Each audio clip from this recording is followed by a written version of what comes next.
Welcome back to the TNT podcast. It's your host, Tariq. And it's your co-host, Temi. So for today's episode, we're going to be talking about Black History Month. And of course, it's February and it's nearing the end of February, but that doesn't mean that we still can't explore more about what Black History Month truly means. So I guess I could start off by, giving some basic background information of Black History Month because surprisingly enough, not a lot of people know about it. So Black History Month is, of course, a month to celebrate the accomplishments of African Americans and to recognize them as important members of American society and society as a whole. Of course, it starts in February 1st and ends March 1st. That doesn't mean Black History Month stops there. Black History Month is Black history in general is like a year-round thing. But Black History Month is really like the time where we focus on it. Any thoughts, Tariq? I feel like Black History Month is extremely important in America, being that for a long time, Black people, African Americans, they were oppressed and they were pretty much hated on even after we had like the abolition of slavery. It still took a lot of time for them to still assimilate into the American culture, getting voting rights, getting normal human rights, being able to, walk into a restaurant and just order your food and sit down and eat without people, shooting looks at you or telling you to get to the back of the restaurant, or you're not allowed to be in this restaurant because it's whites only or anything like that. And because this group of people had to deal with this much hate and struggle, Black history is indeed important, and we should all be educated in it so we can understand the struggles that we faced and how to prevent it for the present and near future. Excellently said, Tariq. Something that really brought my attention was that word assimilating. We hear it a lot when we talk about a group of people being moved into a new area. It's kind of funny, kind of almost ironic how we say that African Americans need to be assimilated when we were one of the first people to be in America as slaves, of course, but we were still here. We are, I say we because, of course, me and Tariq are, are African American. We were one of the first people to be here, and yet it took so long, so much effort just for us to be recognized as people, yet alone as citizens of America. And it really speaks true to American history and our very a very troubled past that we had as America in America.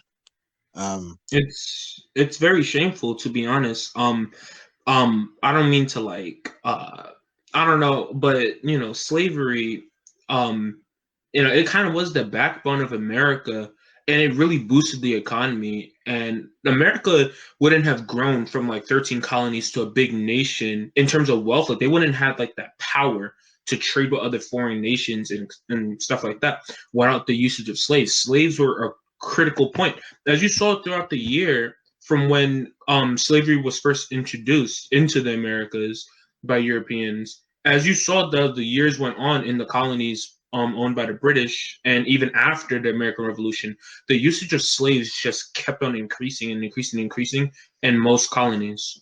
Some were against it, and some abolished it. Like at a certain point, Massachusetts actually had zero slaves in it because they completely abolished slavery.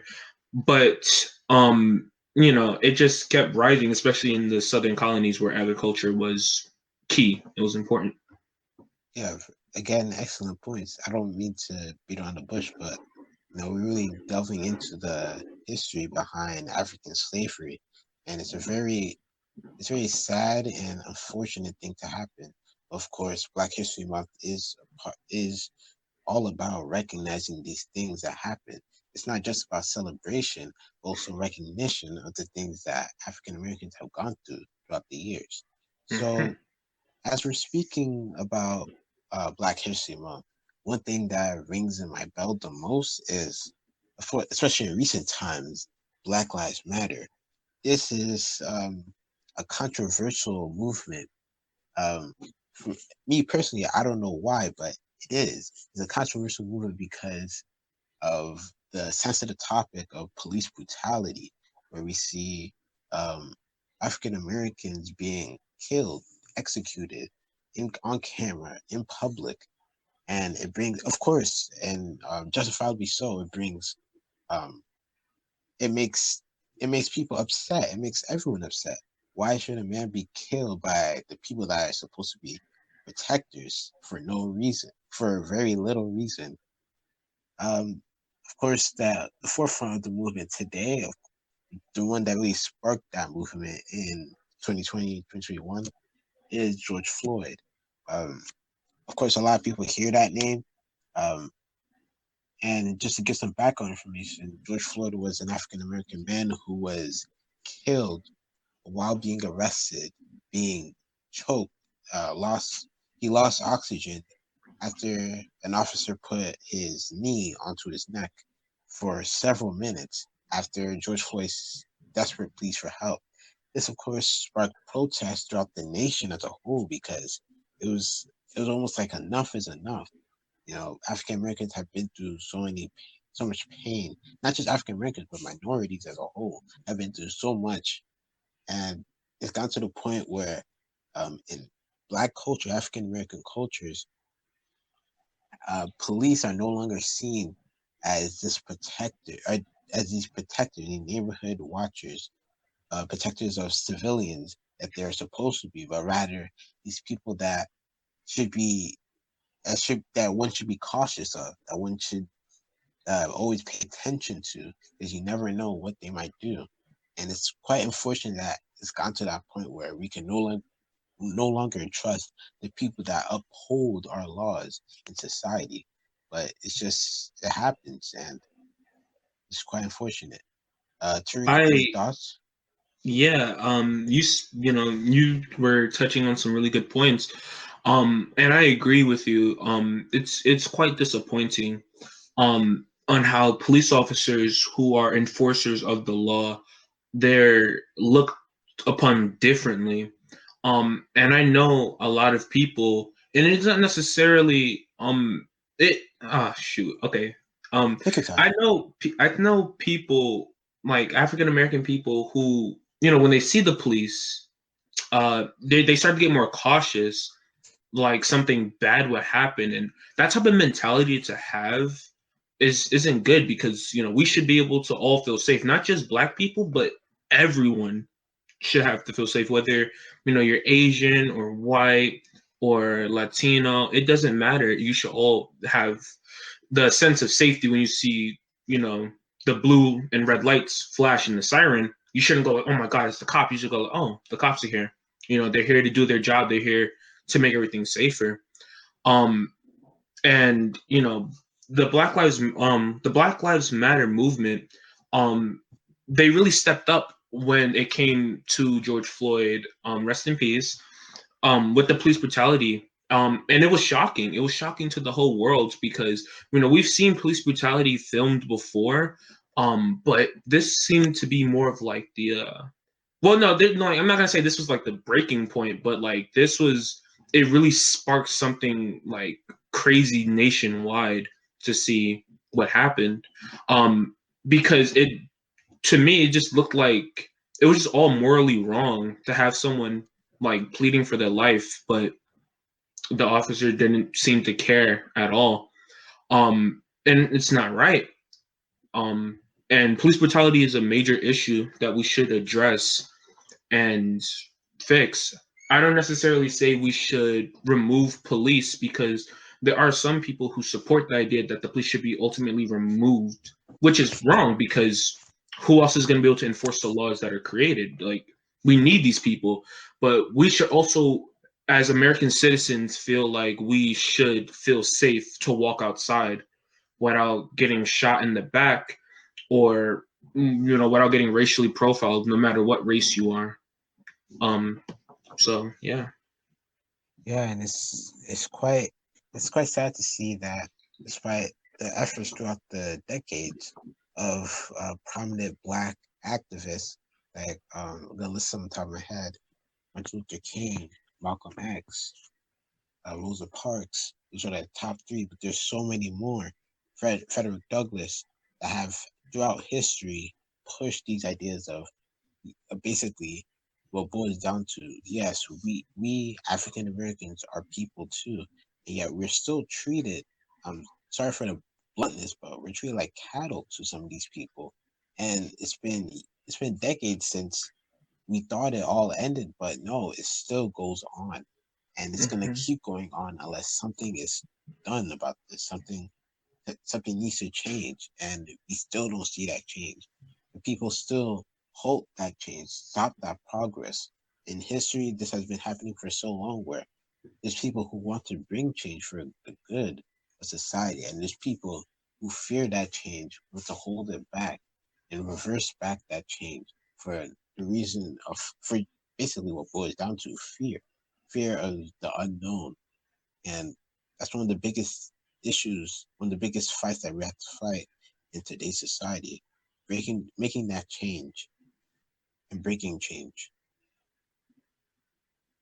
So, um, we talk about Black History Month, and we talk about Black Lives Matter, and it's not that hard to relate those two together. I mean, it's basically in the name. You just remove an H and replace the H with an L.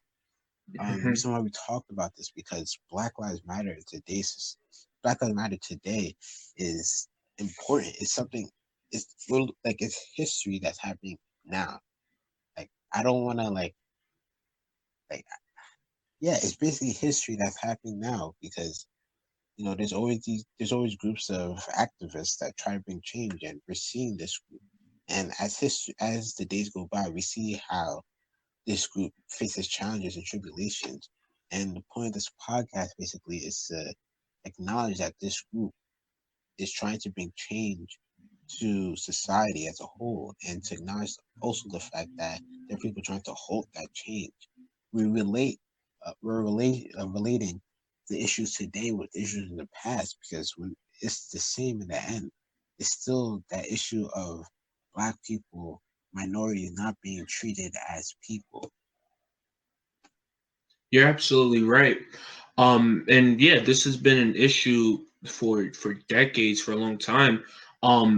Even back way before, just pull out a name, Frederick Douglass, um, who really helped show the power of the pen.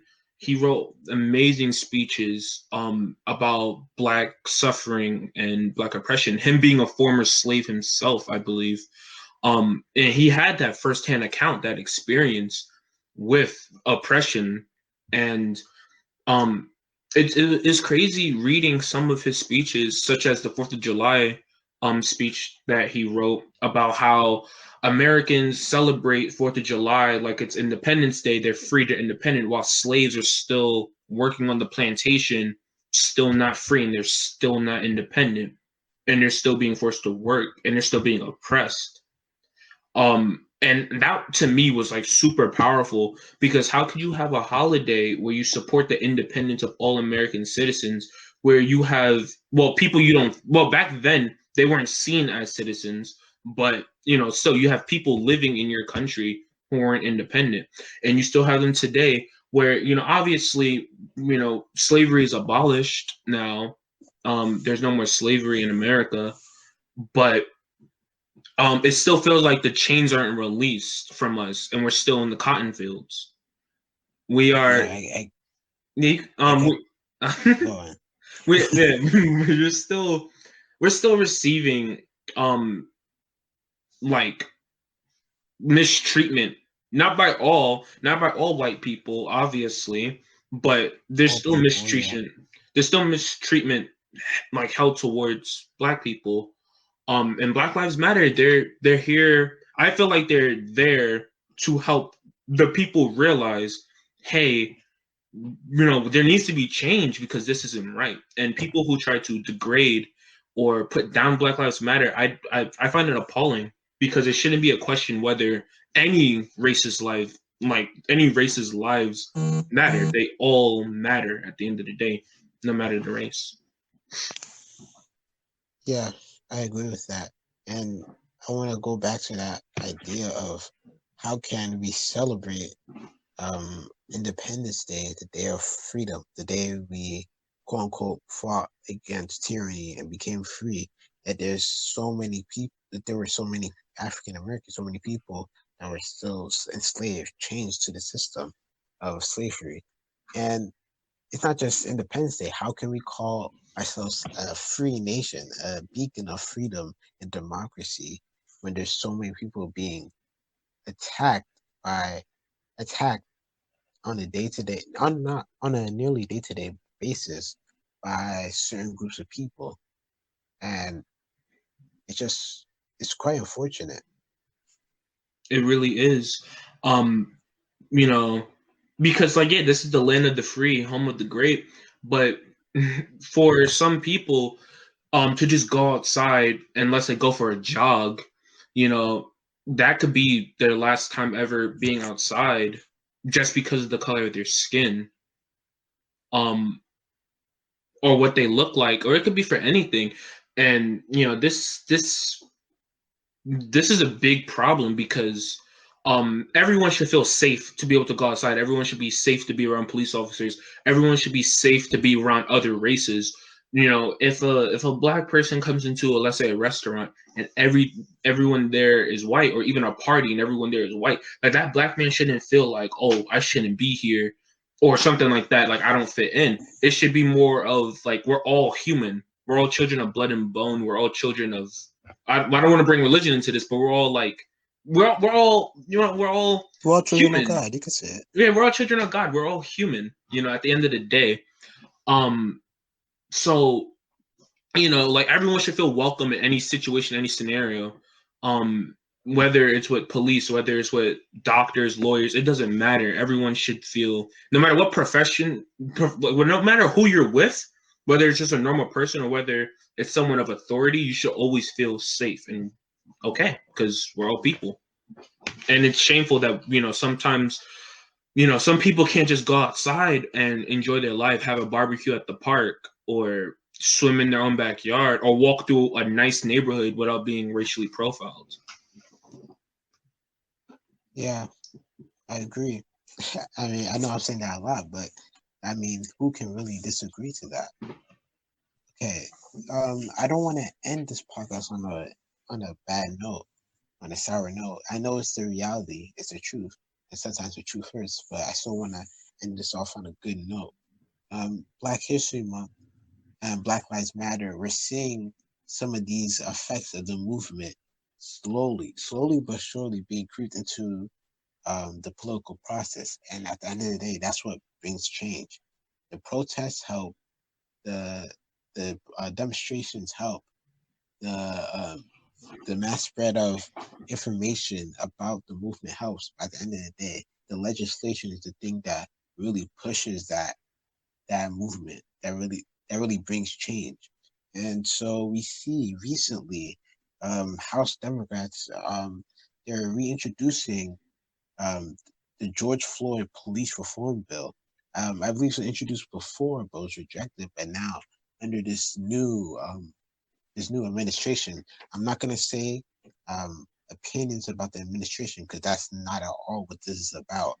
But we're seeing change being reintroduced into our political system again, and for the better or for the worse, we're going to see some results of this.